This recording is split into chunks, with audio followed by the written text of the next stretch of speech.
the love of God can transform our lives, can let those desert places in our hearts bloom. The announcement of the resurrection of Christ resounds throughout the Church and the world, and Pope Francis recalls with joy that Easter is the passage of human beings from the slavery of sin and evil to the freedom of love and goodness. Before a crowd of hundreds of thousands of people, the Pope celebrated Mass on the steps of St. Peter's Basilica and the piazza decorated for spring to celebrate the resurrection of Christ, the mercy of God that calls us to be channels of His love in order to water to the earth, to guard all of creation, and to make justice and peace flower. The Pope's thoughts turn to the Middle East, to Iraq, and to the bloodshed in Syria, for its people torn by conflict, and for the many refugees who await help and comfort.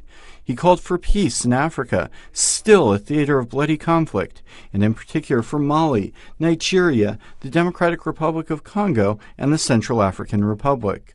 He turned his thoughts to Asia, above all to the Korean Peninsula, that disagreements might be overcome and a renewed spirit of reconciliation grow. Peace in the whole world, he said.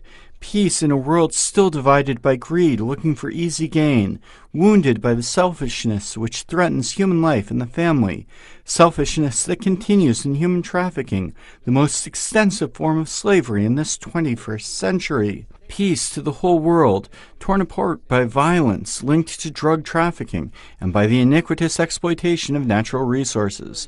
Peace to this our earth. May the risen Jesus bring comfort to the victims of natural disasters and make us responsible guardians of creation.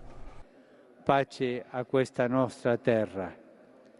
Gesù risorto, porti conforto a chi è vittima delle calamità naturali e ci renda custodi responsabili del creato.